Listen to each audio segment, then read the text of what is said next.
everybody, thank you so much for joining us for the second talk in our David Schroeder lecture series this year. To begin in the right way, we acknowledge that we are in Mi'kma'ki, the ancestral and unceded territory of the Mi'kmaq people. This territory is covered by the treaties of peace and friendship, which Mi'kmaq and Wolastoqiyik Maliseet peoples first signed with the British Crown in 1725. And the treaties did not deal with surrender of lands and resources, but in fact, recognized Mi'kmaq and Wolastoqiyik title and established the rules for what was to be an ongoing relationship between nations. We celebrate also the contributions of African Nova Scotians who have been part of the fabric of this territory for 400 years, and we honor their cultures and their communities. So I'm Jacqueline Warwick, for those who don't know me, and it's my pleasure today to introduce both our speakers. Mary Ingraham, guess which one she is? Mary Ingraham is a musicologist. Recently returned to Nova Scotia, where she's now Dean of Arts at St. Mary's University here in Halifax. She's previously served as Dean of Fine Arts at the University of Lethbridge, and before that, Professor of Musicology and Director of the Sound Studies Institute at the University of Alberta. Mary has been exploring social and political perspectives on the creation and performance of music and sound in Canada for more than 25 years. Her research is interdisciplinary in nature, emphasizing cultural studies and considering issues of ethnicity, race, gender, and spirituality in identity studies. Bert Crowfoot is a photographer, journalist, and storyteller of Siksika and Saulteaux descent. Bert is CEO and founder of the Aboriginal Multimedia Society of Alberta, which is Canada's largest publisher of Aboriginal news and information across North America since 1983. Among his many honors and distinctions, Bert has earned a Lifetime Achievement Award from the province of Alberta. He's been named one of Venture Magazine's 50 most influential individuals in Alberta, and he's been inducted into the Aboriginal Walk of Honor in Edmonton. He is the great-great-grandson, did I get enough greats, of Chief Crowfoot, who signed Treaty 7. So please join me in giving our attention to Bert Crowfoot and Mary Ingraham. Thank you so much for being here.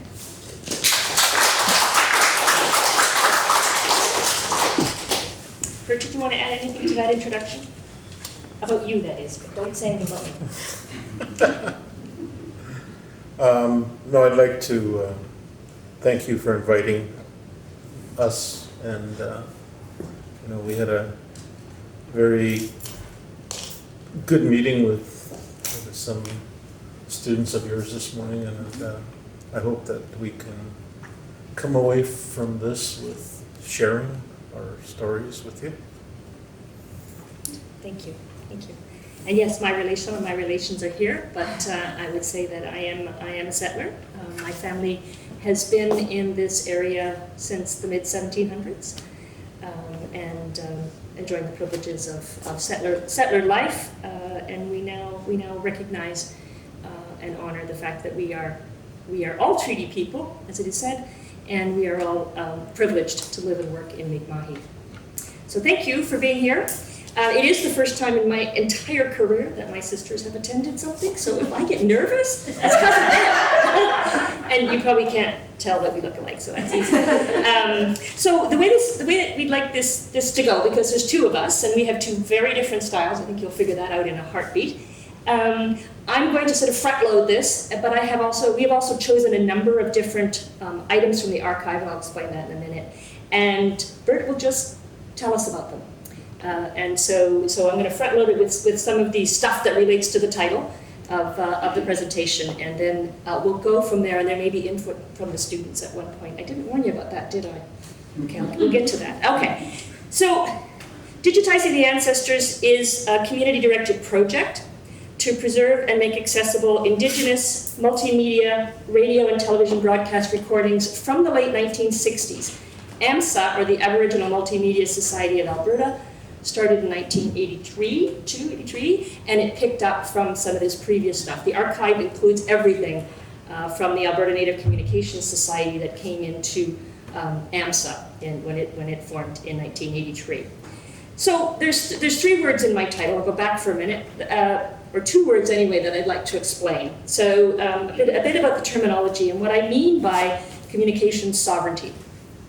So we think about communications networks as operating in all kinds of dimensions. Some of that's obvious, over space, over time, different media. We also, with Indigenous media, and I think probably broader than that, it can be human to human, it can be human to technology, it could include histories, it could include futures, relationships with land, with environment, ancestors, and lifeways. So when we consider Indigenous archives in particular, and the communication of Indigenous lifeways, which is the whole of their beings, it's important to keep all of these networks in the back of your mind. I use the word sovereignty in a way here that may not be exactly as you would define it, or as Oxford would define it. It does suppose these mechanisms of power that sovereignty brings out: control, power, politics. But it's also, in the way we're using it with communications, a reflection of will, of independence. So communications independence might be a way to write that. But it is actually the desire to have that independence and the possibility for that to feed into these various networks. So communication sovereignty includes individual autonomy, it includes community or collective autonomy, and the integrity of the production, selection, access to the voices and the images that are, and the ancestors themselves actually, whose voices in various ways are heard through these communications. And as I mentioned about communications network, it also includes the practices of getting there and the circulation through different kinds of media and various technologies that record these voices. So that's an overview of that. I always begin an Indigenous discussion with a sensitive content notice, and this is regarding the type of material you may see. Can I? And I will, yes, you can just read this. No, I was going to say, before we add, the information, the archives that we're talking about most of them originally came from the Alberta Native Communication Society, which was in 1967 to 1981. And what happened was they had lost their funding and everything went to receivership, and all of these archives, radio, television, print, were sitting there in a warehouse, and the provincial government came to me and said, we want this to continue to be in a Native Indigenous communications group. So if you're interested, the provincial government purchased them, I think it was $90,000. And then we bought it from them for $1. And so that came into our possession. And then it sat in a warehouse for 25 years until Mary came to us in 2016 through a mutual friend, Noel McNaughton, who's on my board and was on the Senate. On the Senate. Mm-hmm. And he said, you guys should work together and do something with these archives. And so since then, Mary and I have worked together. We've received some funding from different levels of government to start this project, and it's been an amazing journey. It's some of the stuff in there, many are deceased, and so it's an opportunity for us to probably the most important thing is to bring it back to the families. You know, I showed a video of Chief John Snow, who has passed many years ago, and I sent it to his daughter and daughters and grandchildren, and man, the response I got was just incredible. And there's no audio. It was just the visual side of it. The audio was separate. We have to find that somewhere in the archives and marry the two. But that's the story of how we became involved, how Mary became involved in this project. And can everybody hear me? Okay. And so that's why we're here at this point. That's right, yeah, and so I'll give you a little on the scope of it. So that the purpose of the sensitive content notice is around deceased individuals. It is a public archive, as a publicly broadcast archive, so we're not looking at ceremonial recordings at all. This is all for public viewing and hearing. But there are individuals who may affect responses based on family relationships and so on. So we like to include this notice as of awareness. The first thing I'd like to do is to play something from the archive, and I'm only going to play a short excerpt of it. And I think you three will immediately go to metadata and think about how rich this few minutes is. I'm sure you will, because that's what we talked about. The three she's talking about is we had an earlier session with these three young ladies back here. Maria, Phoebe, and Katie. And we talked about metadata and adding it to digital files for research purposes. Yeah, for finding, for access. So this is a powwow from 1974, and a film that was made through the Alberta Native Communications Society. That's ANCS prior to AMSA. I get tired of saying those. So I'm just going to play a minute and a half of this. Let's hope we have volume.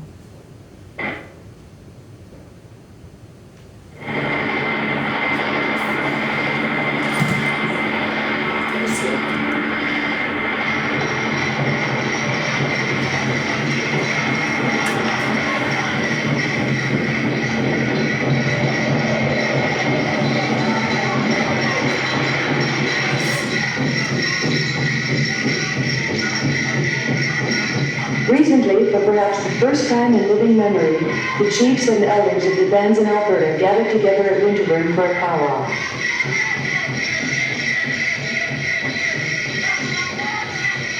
Preparations were made for the feeding of the many visitors who came from all over Canada and from as far away as New Mexico and California.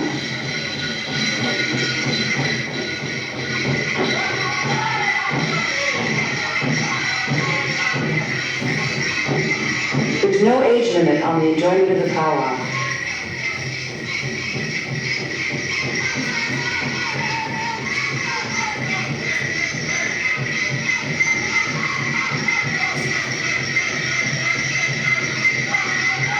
Powwow provides the occasion for... Oops, sorry. That baby is almost 50 years old. I don't know who it is.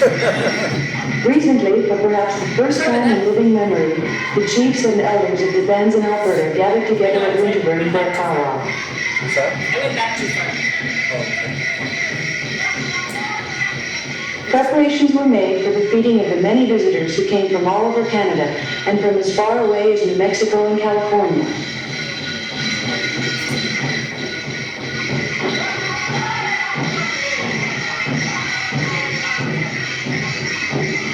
There's no age limit on the enjoyment of the powwow.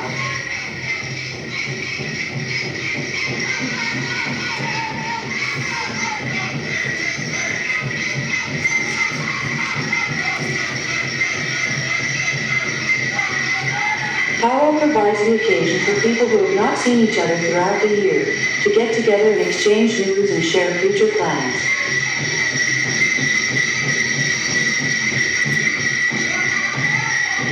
Date this one from the car, so you can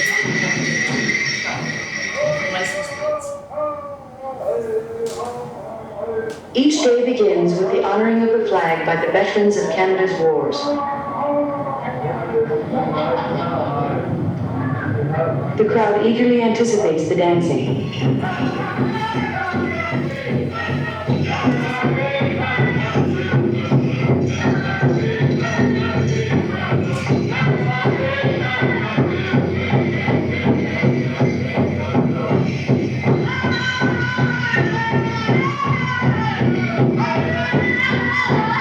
Some of the older people join in the tea dance before the powwow dancing begins.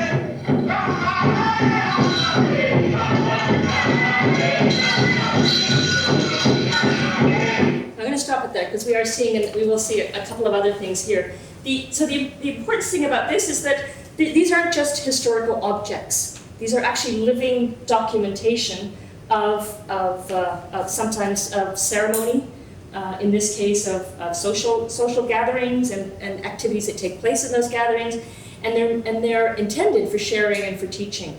Do you want to tell your Sundance story?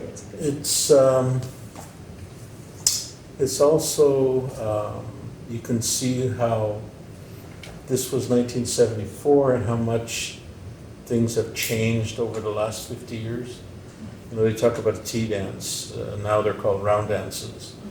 You know, the tea dance is originally from the Dene in the north, where they didn't have drums, they sang, and they did have drums, but they sang and danced, and there was no regalia, there was just all street clothes. And so with powwows, things have really changed if you go to a powwow today. Yeah. The, Go ahead, yeah. the Sundance story, Sure, yeah. the shooting of the lodge, do you have the images for that, or no? I don't. I have the Alan Park thing later, but that's not the one you're talking about. Why don't you? I'll keep going. We'll keep going. Keep going. If you can find I something, can. I'll I've got it pop on a USB drive. Do you have a USB on there, or is it a USB-C?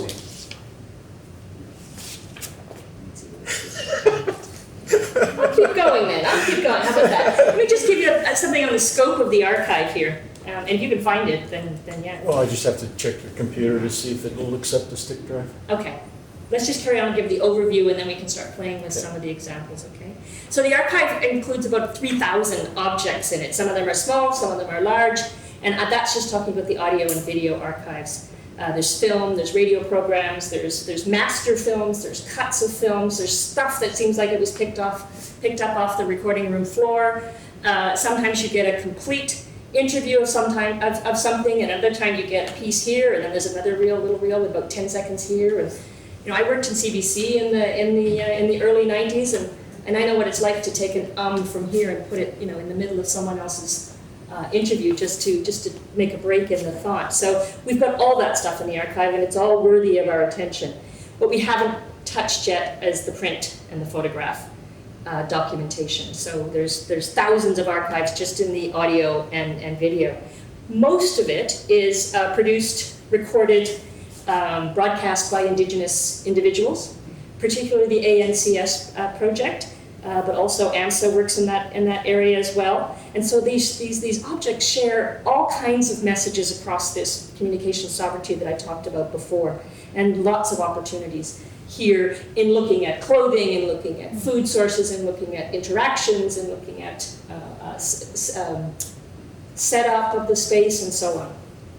So the range of media and technologies and content includes voices from all over the place, including some very remote communities. There was an incredible project in the late 1970s called Project Iron Star, which was a partnership with NASA, and it was a Canadian Research Centre, which was a breakdown of the Defence Research Centre that was working with a communication satellite, the Hermes satellite, and it was interactive television. So Project Iron Star, and Project Iron Star collaborated with 3 very remote northern Alberta communities and allowed talkback.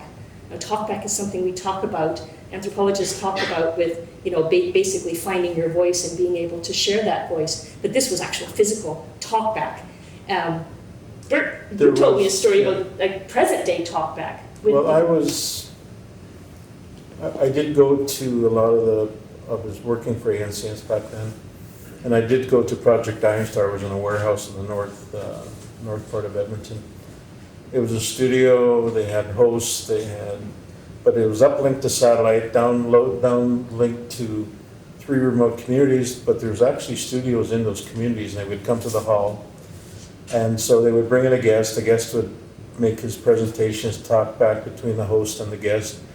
But then it also allowed the guys in the community to ask questions of the guest. So that was all by satellite. And it was, back then it was groundbreaking technology, and it was really interesting to see what they were doing. And I think they did about 4 shows, 3 shows? Oh, no, more than that. No, there's probably 57 transmissions. Really? Wow. Yeah. Okay.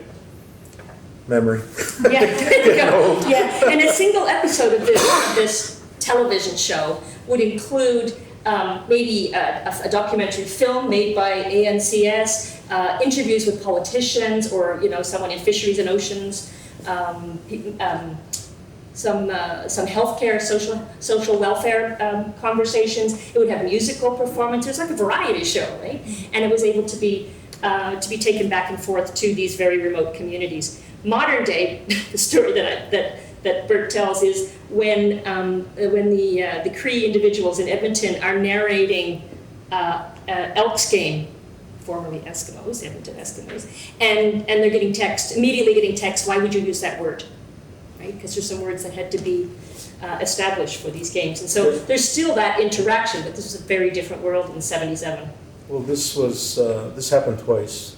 We did a hockey game in Calgary between the Calgary Hitmen and the Red Deer Rebels 2 years ago, before COVID. And what happened was these guys, there is no word in Blackfoot for face-off or slap shot or so they had to sit down and with a group of people and figure out how to use these words, right? Now, Red Deer in Blackfoot, it means elk. And then, so they were saying elk, and then our on-air host during the game were talking about, and they would be getting texts from their friends, why did you use that word? And then they would text back. And so it was really interesting to see the feedback of how language changes, how language is established. I mean, there is no word in Blackfoot for hippopotamus, right? So, it would you don't have to use that one very much, do you? It would be a big dog, is how they would say it. So the archive includes many of these things and many voices and musical performances and so on. So there was an interview that we talked about in the class with the students with social activist Buffy St. Marie, musician Buffy St. Marie. And at the time she captures something around the lack of understanding for Indigenous concerns and why this was important to begin to have their own voice and to record it and make it available, but also from their own perspective. So in the early years of Indigenous production recordings, this would have been in the late 60s, early 70s, and she said, it's not their fault. The poor average white person, he doesn't know anything about who we are. And then she continues, and I like this part of the quote, the issues are varied, and she was asked by Johnny, that's all we know, Johnny. The issues are varied in both countries, varied. Some of us have country problems, some of us have city problems, some of us have health problems, some of us have housing problems, welfare problems, everything that an individual citizen can have, plus discrimination, prejudice, poor education, bad housing, poor health facilities. So Johnny says, if you're going to tell an Indian child one thing to get along in life, what would it be? And she says, I tell them, some will tell you what you really want isn't on the menu. Don't believe them. Cook it up yourself, and then prepare to serve them. Which is precisely what she does in her music. So cook it up yourself actually exemplifies the opportunity that was afforded to the ANCS in the 70s, particularly collaborating in Project Iron Star, as I mentioned earlier. Other interviews, such as this next one I'm going to show you, from an interview with Eugene Alexis, decades later, this is an ANSA one, this is in the late 90s, allows listeners to learn about the role of his family in sharing knowledge and supporting well-being. The larger interview, it's about an hour long, describes how he learned to sing and create music. And he says, through the drum, we came to get hold of our lives, drinking, and the drugs. It seemed like we were going through changes, and during those times when we sit together and we sing together, we kind of prayed for one another, and we kind of help one another. When something works and something doesn't, we ask each other for advice, and in those ways, the drum and the singing was good, knowing the family had an important role to play. And I continued a little bit here, where he says, the songs, he said, were mostly passed down from his dad, and his dad taught him to sing. But the family got together. His dad taught him the round dance, and he says, saved his life. The singing was important. Our way of singing is a gift from God. And being able to say that we're North American Indians, or that this is a gift, signifies a certain group of people and who we are. It's part of their identity. God gave us the drum. When I play, it puts me closer to the Creator. But I liked what he said here. My brother said one time that we don't mean to show off. We don't mean to act or brag in public.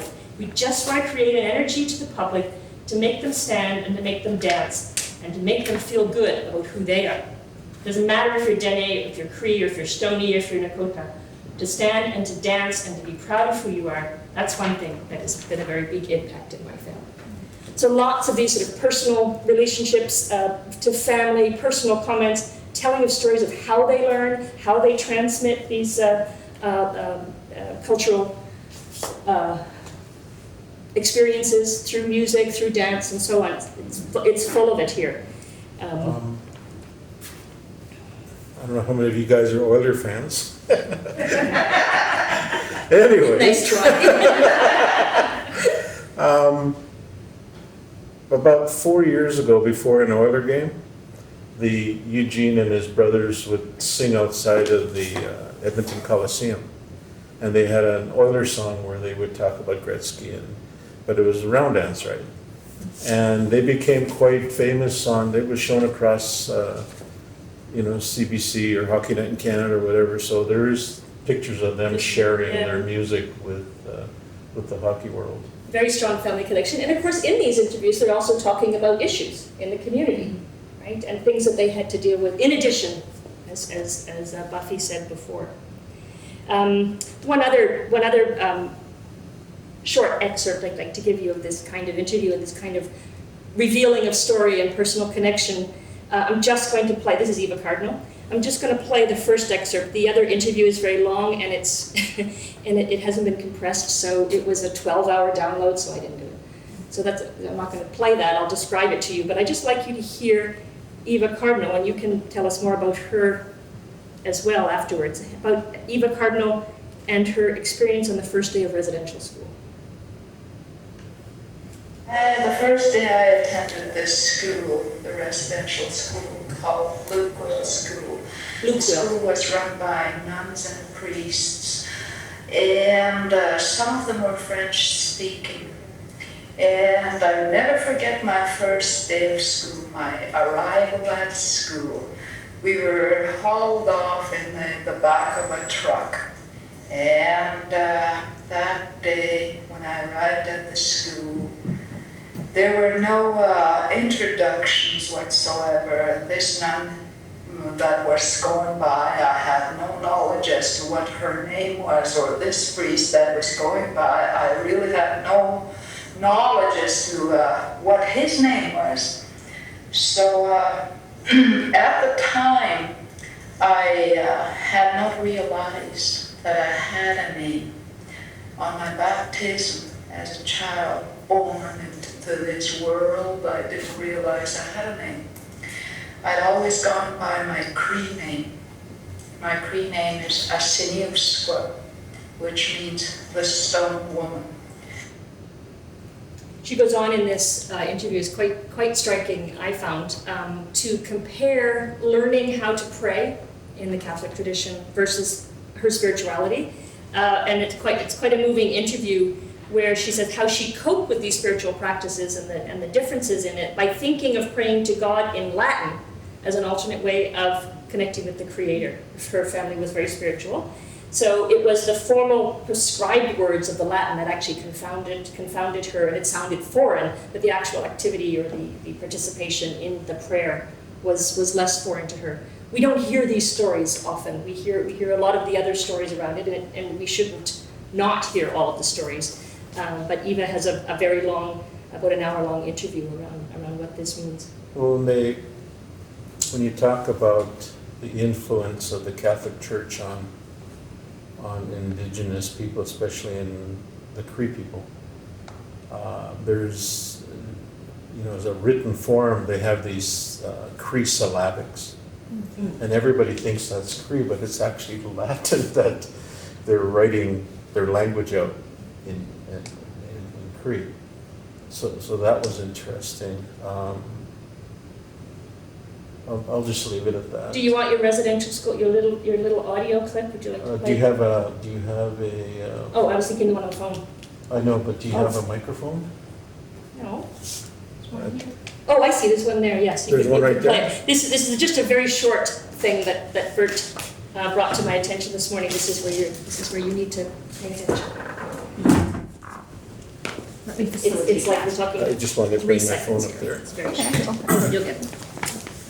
Now, on Tuesday, actually just 4 days ago, one of my guys interviewed Dr. Reginald Crowfoot from Picani in southern Alberta. And Dr. Crowfoot, there's too many crows out there. There's Crowfoot, Crowchild, Crowfoot. Anyway, Reggie Crowfoot was in his office, And Daniel, my guy, was in the recording studio, and they were recording an interview. And all of a sudden, in the middle of the interview, they heard something. And I'll play it for you right now. This one just got emailed to me, so it's on my phone. And this mic's on here? Okay. I think we'll hear it here, as long as your sound is on. Oh, it's not on. I turned my sound down so that I wouldn't.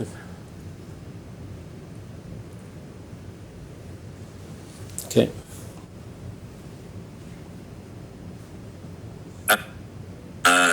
Gave me an honorary Doctor of Laws, but I already also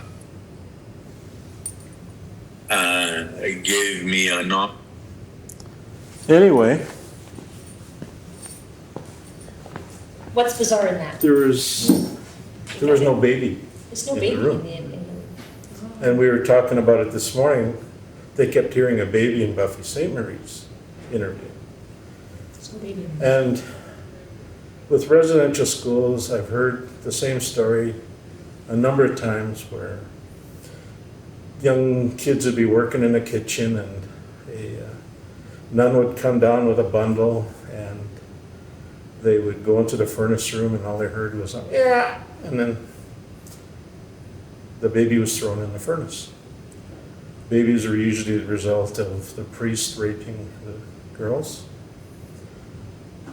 And so these babies were disposed of. And so in this interview about residential schools, this child wanted to be heard. It's incredible. So we had the debate. I mean, my guy was freaked out. He goes, what's going on? And so we had to settle him down. We have an older building and we have a few visitors from time to time. And so, anyway, we just said, no, let's run it as is. We're not going to take it out. Amazing. And there was a baby in Buffy St. Mary's talk. She talks about having a family one day. She didn't have a baby at that point. There's a nice link actually from, you were talking about Cree and Latin and Cree language to another type of storytelling. And these are the stories told by Dr. Ann Anderson. So storytelling is, as you're probably all aware, it's integral to traditional teaching, and many stories were recorded for broadcast in this archive over the decades. We hear all the metaphorical and the literal meanings that come out of those stories, as well as linkages to social well-being or things in the future that might happen, things in the past, as interpreted by the storyteller. So this is a way of preserving culture and lifeways. So they're captured on tape and on video and in all kinds of formats in the archive. And they include just straight storytelling to what Dr. Ann Anderson did, was to tell the story in English and in Cree, as well as dramatizations. And these just made my research assistants laugh, because there'd be 5 or 6 people in the studio taking the various voices of the animals or the people. And so they're quite fun to listen to. This one is just Dr. Ann Anderson, and it's the story of the sunrise. And the link with Dr. Anderson is that she prepared the dictionary, the Cree dictionary, that is still used. So she's an educator. So let's just listen. This is a short.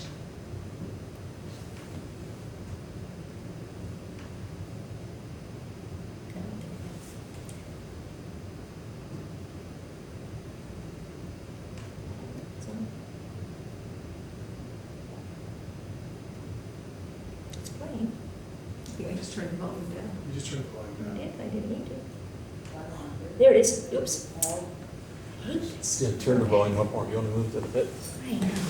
Yeah, I go back.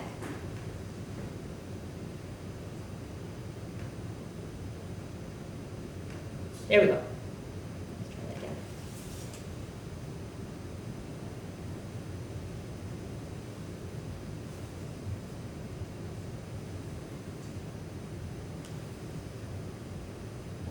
Long ago, one of the stories told by the Aborigines was about the sunrise when first seen. Seemingly, the earth and the sky were on top of one another, which made it all dark. Every living being crawled around as there was no room to stand up. There was only one type of bird known as the magpie. Hundreds of them hovered about in total darkness. One day, one magpie said, "We must see if we can't do something about this." Their next step was to each get a big, strong stick. They all crawled under the sky, and with their sticks and pushed the sky upward and still further up.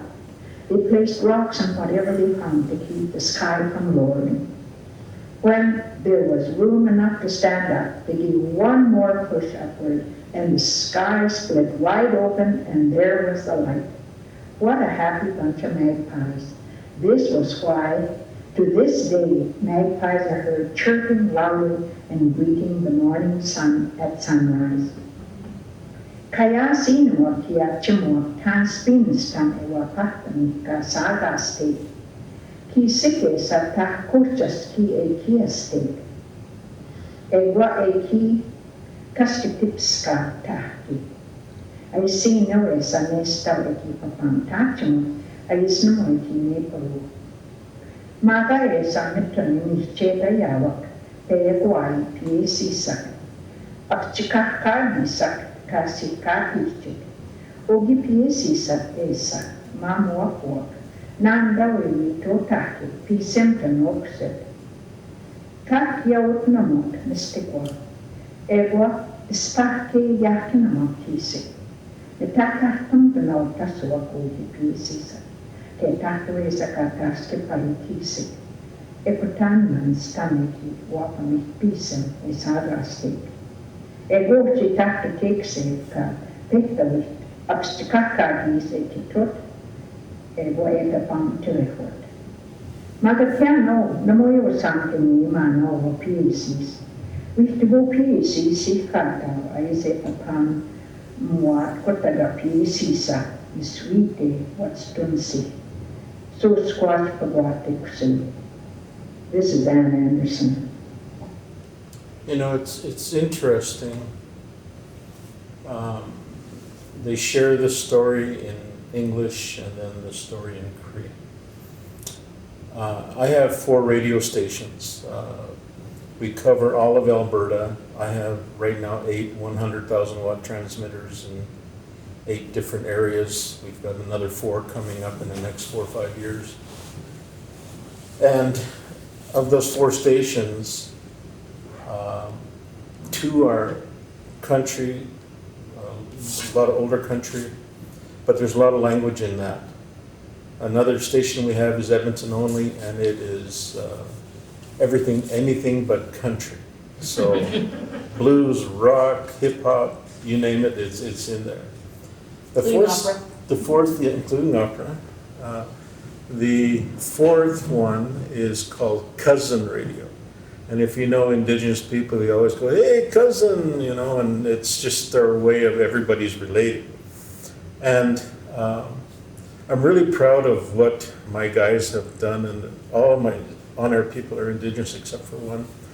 And what we do with our language component, now if you just had to listen to that Cree for just the Cree part of it, after a while your mind starts saying, "I don't know what she's saying, it sounds cool, but I don't know what she's saying."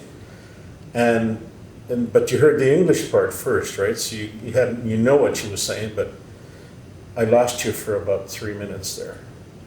So what we do is we do a bilingual version of language where we'll tell a story for 2-3 sentences, then we'll switch to language, then English, then language, then English, then language.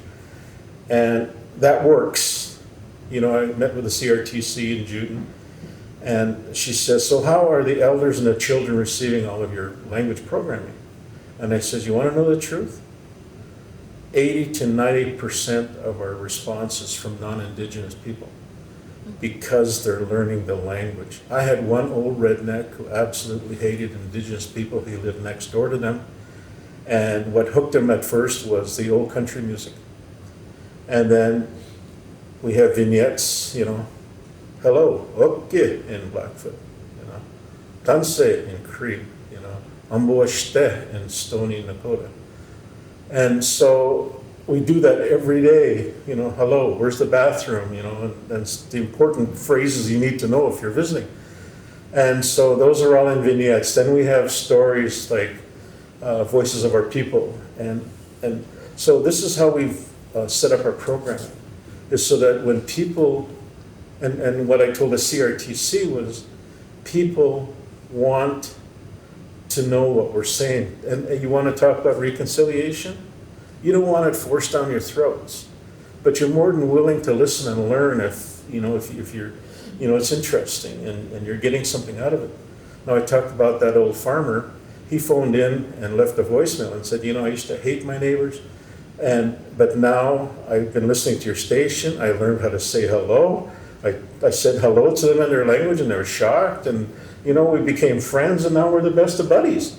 And so to me, that's what reconciliation is all about, is that you're learning to share. You know, for me to say, I don't like you, and I don't know anything about you, I just don't like you. But if I start meeting with you and we sit down and we share and I start finding stuff about you, and then I start understanding you, then all of a sudden that dislike goes away and, you know, we formed a relationship. We've become friends. And to me, that's one of the solutions to what's happening right now.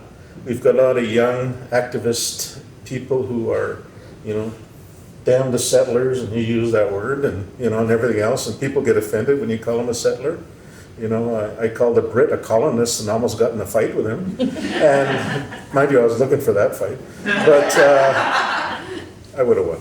And so it's important that with language, with the archives, what we're doing with these archives is this stuff was said in the 60s and 70s, 80s, 90s, right? It's still relevant today. You know, even though it's that long ago, and it's kind of sad to say, is it relevant today because nothing's changed or some things have changed? So, but anyway, getting back to listening to this language. I mean, I knew Dr. Ann. I knew her for 10 years while she was alive before she passed away. And she was a very important Métis elder. You know, she was Métis, or half French, half English, or Indigenous, half French. And so, but they knew they actually have their own language called Machif. But she knew Cree, and she designed the Cree dictionary for the people in Alberta. One of the interesting things actually about the archive, about language, around language, is listening to the language, various languages, whether it's Blackfoot or Cree, from the 70s, 80s, 90s, and so on, how the language itself has changed. It isn't the same language. It's a living communication, same as the technologies. Now, Bert, we're going to run out of time, as we always do. So I want to make sure that we listen to some of the other things. Would you like me to play all of the Elders one or part of it? Just part of it. Okay. Oh, that one played all. Not played. This is a 5 minute video then. Okay, and then we'll judge accordingly. So this is a compilation from interviews that are put together by Buffalo Spirit, which is AMSA, with 3 different individuals, elders from 3 different nations. The Kwakwaka'wakw on the west coast, Nisquam, where's that? Is that Shuswap? Nisquam is Shuswap. Shuswap. Oh, it says there. And then Ruth Brass is Siksika, which is southern Alberta. All 3 of these elders have passed. Now this is myself going to meet with them, giving them tobacco protocol, and then I recorded and asked all the questions. What's different about, I think, Aboriginal culture up and down this coast and throughout North America is those connections to the spirit world, to talk about why we did the food gathering in those specific manners. And it's that living memory that we're desperate to maintain and to record and remember.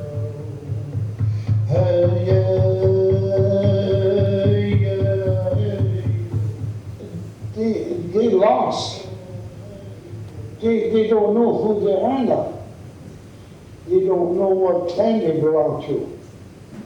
And what the problem is they just what we call the long hands, long arms. You know, they'll reach into other people's box and they go and play with it. And it's not just enough to record this. It's not just enough for young directors and filmmakers to make these films like their family albums. There's a real need for all of the protocol rules to be used in those times, and so it's difficult for us to find people who actually will observe those rules.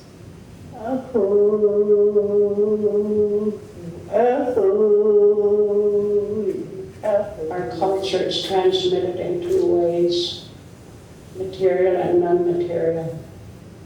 The material you have like carvings, basket making, canoes, drums, anything that's made with the hands. Non-material, number one, is our language, our spirituality, our songs, our dances, our laws, traditional laws.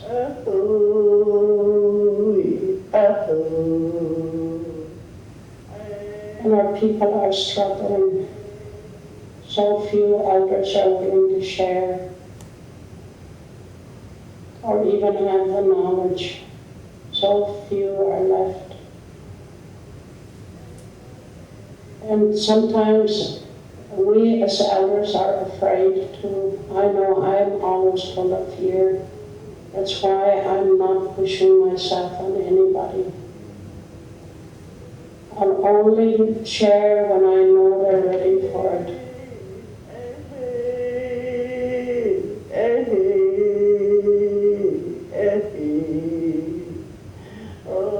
In English, I don't know, but in Blackfoot, this is historia to is kini apo tuka apes ikukan kini amo inokuka. Those were his teepees. And then here are the societies at the horns.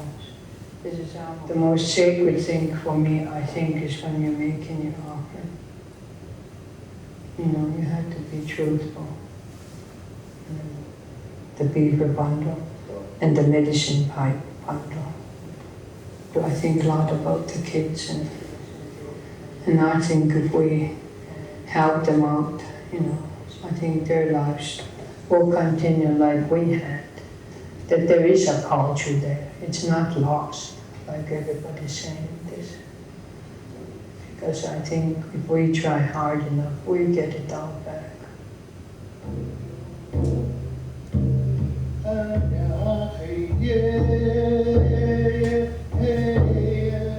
Unless you go back to the source of not only the person who actually had the experience, but the person who had the right to have the experience. Because so many of these practices had either gender roles, or they had hierarchical roles. You had to be of a certain clan to do a certain thing, or a certain gender, or a certain position. There are many different factors that will make the information accurate.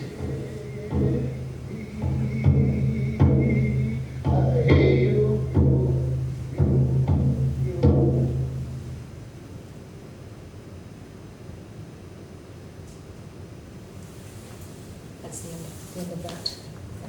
So we still have a few more things we'd like to show you. So I hope that that's okay. Bert, I suggest we and part.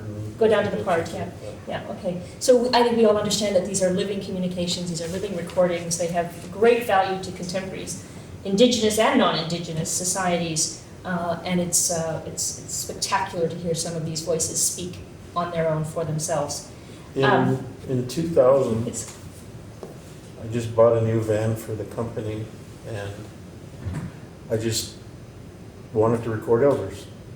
So actually I was in a sweat in the valley of the Little Bow, which has teepee rings all along it. It's in southern Alberta. And when I was in the sweat, I saw this buffalo standing on a hill. And so we were debating starting a new newspaper called Buffalo Spirit. And then we said, no, it's got to be a cultural, spiritual thing rather than a contemporary daily newspaper. So I got this van, I hit the road, and I went down to Siksika, and I was asking people, who should I go see? Go see Ruth Bratz. And so I did that interview with her. And then I headed to BC, and I said, who should I talk to? I asked friends around Chase, and they said, go see Mary Thomas. So I pulled up at her house, she sat down, we did the interview, and then I headed out to the island, and someone said, go see Chief Adam Dick.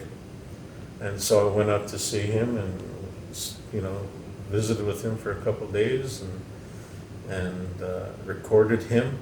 And so we had a publication called Buffalo Spirit.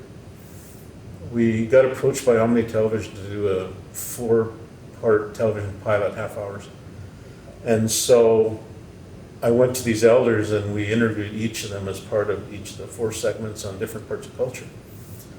But one of the things with Omni is it had to be versioned into another language. So there's pictures of me standing in the valley of the Bow River talking Mandarin. And it was kind of different. But that's how this series came about. Was I set up just a video camera, mic'd them, and I mean the loon song that Mary sang was just amazing. Chief Adam Dick had 9/11. They were in Oregon and he had a dream, go home. So he packed everything up and went home. And as soon as they crossed the border, they closed it. And so he was told to get the morning song ready. And what I did was I got a call from CBC and they said, who can we talk to about morning? And I said, phone Chief Adam. So they phoned Chief Adam and he said, I've been waiting for your call. And so he sang this song, and I wish I could play it, but I don't have it here. But beautiful song, and CBC added a piano kind of in the background, which kind of was different, but it still sounded awesome. And so a lot of Indigenous culture, spirituality is really, it's there. You heard the baby, you heard the different things. And the last story I'll tell is a Sundance story before we run out of time. I've always wanted to shoot a picture of a Sundance, and a Sundance Lodge, and that's the tree house. And I usually have visuals here. I just brought on my stick, but I can't really plug it into this one. Yeah, I just have a couple of your photographs. And so in the late, say, 1900s, 1980 or so, I went to the one at Standoff, and I couldn't get past the gate. There was a block. So in 2005, I said, I'm going to go shoot the one at Siksika, where I'm from. And so I headed out, and 5 o'clock in the morning, heading east about a couple hours. And as I got closer to Standoff, there was fog everywhere. And so I kept going. I thought, man, maybe I'm not supposed to shoot it. Maybe I'm not supposed to shoot it. So as I got closer, I got to the valley where the Oakon is. And the Oakon, there was the lodge and little sweat lodge frames. And so I sat up on a hill and I waited, and then the sun started coming up, pinks and purples. So I went down and I put down tobacco, and I started said some words, started putting my camera together, and then I heard this voice, grandson. He said, why are you such a cheapskate? And I kind of, hello? And he says, you got all that tobacco in your truck and you only put down a little bit. And so I said, okay. So I went to my truck, I took everything out and I put everything down, made my offerings, and I said, I hope you're happy now. And so I put my camera, I'm usually not respectful to ancestors, but it was just how I talked to my grandfather. And so I took some photos, and they were amazing. The pinks and purples, you could see the fog and the horizon. I put my camera away and I started driving away, and all of a sudden I get this grandson, the best is yet to come. So I stopped, turned around, got back down to where I was, and all of a sudden the sun broke the horizon. And all that fog was like a huge softbox. If you're a photographer, you know it's just a soft golden light.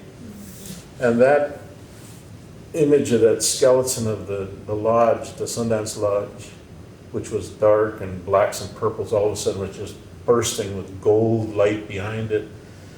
And it was an amazing image, and I wish I could have showed it to you, but it, you know, it was just amazing that I was gifted that image. And so I've had a lot of spiritual experiences. You know, I'm not scared of ghosts. A lot of them are, you know, just there. I've had experiences with Bigfoot. I've had experiences with little people. They had a Sundance up in the sandhills above where the Sundance was when I was little. My dad took me to a bush, and we went in the middle, and the trees were only about this high, about as big as this room. And when I got in the middle, there was a little Sundance going on, the lodge in the middle, the little teepees. Teepees were about this high. And so when I was 18, 6 years later, I was 12 then, 16 years, or when I was 18, 6 years later, I came back, and I was wondering, did that really happen? And so I went up, I searched around, the trees were now 10, 12 feet high, and I found the grove. I went in the middle, and sure enough, all the teepee poles, snows that kind of pushed everything down, so you could still see where they were. And so, you know, just sharing those stories, that we're not alone, that there is a lot of stuff in different dimensions and different realms. We have visitors that want to let their presence known. When you hear this tape recording, the young ladies heard a baby in the room, and Buffy was there, and then at the end she says, I want to have my children of my own someday. So it's to me, I find it's a blessing, and it's you know, and with storytelling, the winter for Indigenous people is when we share our stories. And so it's that time of year where I think this presentation that Mary's made to you guys is important, because in a lot of the stories that we tell, there's lessons to be learned, lessons to be shared. End with Alan's? Thank you. Yeah, so we've got 3 1-minute videos. I'm just going to show them back to back about why this is important to some of the community members. I'm going to give Narcissus the last word. Okay. And there's a much younger Bert in that film as well. So I've got 3 1 minutes. So.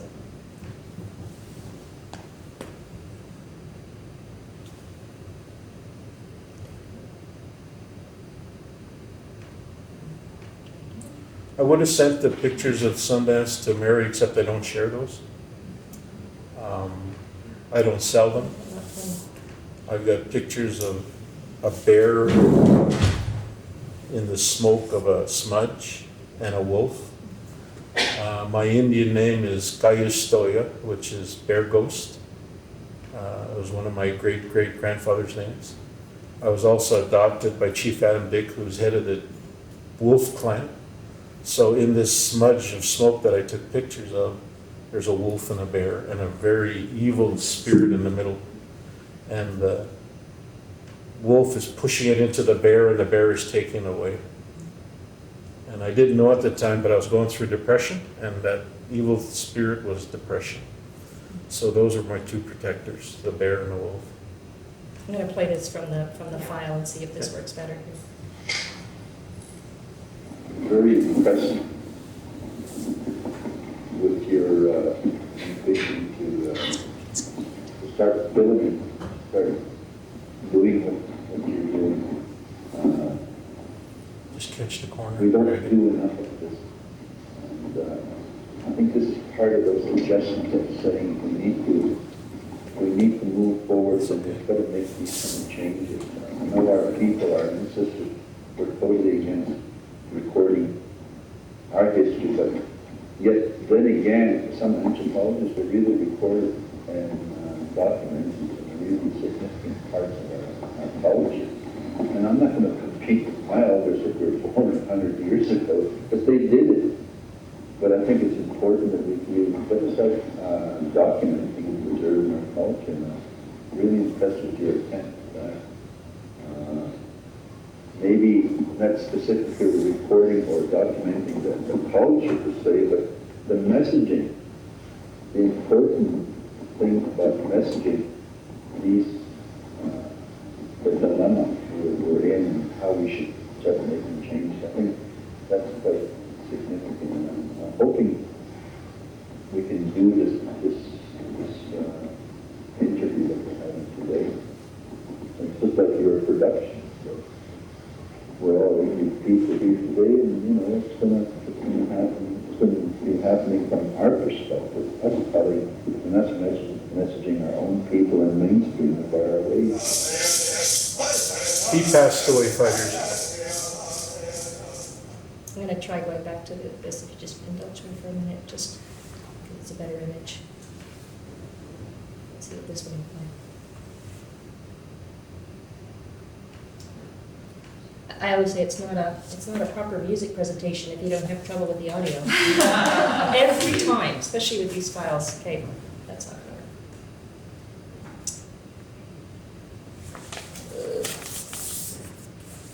That's not what I meant to do. Never mind. Okay, I'll play the other one. The sound is hard. There's a lot of wind in the background. I've been told by elders that even if some days you'll see wind blowing in from every direction, that's a kind of a sign that there's going to be a battle or confrontation soon. And so it's kind of a heads up to get ready for a situation like that. And then anytime we're doing some kind of a ceremonial function or some kind of event, and there's lots of wind, it's because we're entering into controversial matters. So probably what we're doing, today is going to be controversial, and so it's kind of a heads up for all of us to be prepared for entering controversy. What you guys are doing is you're spearheading, pioneering through some of the recordings that maybe people are still very and view this as serious breach. But I see that only He's making a pipe to our for people to give the message and recording and documenting in ways they have no alternative but to start doing because we are starting to lose all our elders. Okay, let's see if the last one will play. Doesn't look like it will. From here. I promise this is the last one. If I can find it.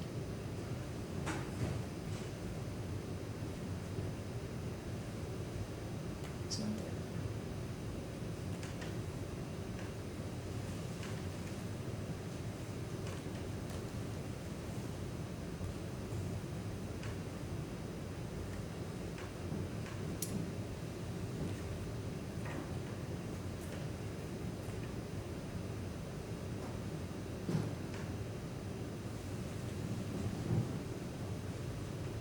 I don't know.